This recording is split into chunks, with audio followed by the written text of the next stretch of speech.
Just imagine if the Ducks landed Marner in the offseason. The Ducks broadcast certainly was, with how much they talked about him. And also Tavares too.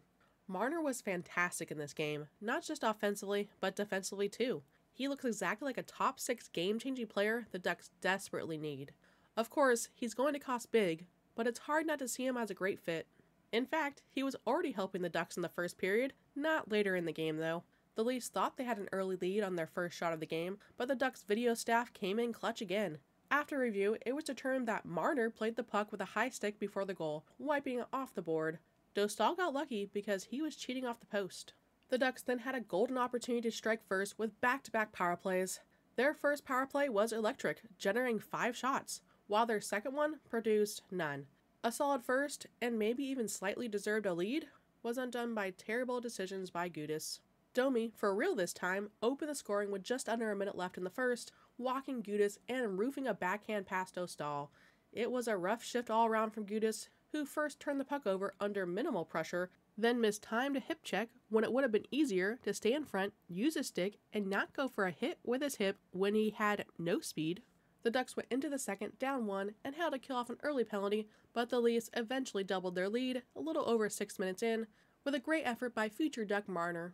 A questionable shot from Harkins at the point got blocked, and Gudas was out of position, and Marner went on a breakaway, and Dostal a bit hard on a fake.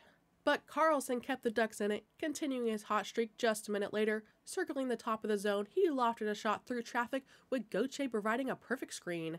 That tally marked Leo's 20th goal, extending his goal streak to 3 games, during which he has 4 goals and 7 points. Since returning for Four Nations faceoff, Carlsson has 11 goals. Only 5 players in the NHL have more during that span. There is also this stat, so that's crazy. The Ducks nearly gave that momentum right back when Gudas took a penalty late in the second, but they managed to kill it off to start the third. Then the Ducks finally snapped their 0-for-17 power play drought, tying the game at 2-2. Ziegler sent a shot pass to Colangelo on front, whose first shot hit the post, but bounced right back to him, and he buried that one. They got another power play right after this, but couldn't convert, finishing 1-for-4 on the night. But the Leafs weren't done. Midway through the game, Loretz found the net on an incredible deflection, slipping behind Gudas and redirecting a shot past Dostal for a 3-2 lead.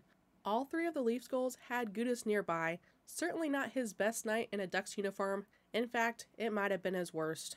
The Ducks outshot the Leafs 4-1 down the stretch and had their chances but couldn't convert. At least they prevented the Leafs from scoring an empty netter because they had plenty of chances for that too. Ducks lose 3-2. It was a valiant effort from the Ducks. They fought back from a 2-goal deficit, finally broke through their power play drought, and showed resilience. But the Leafs are pretenders for a reason.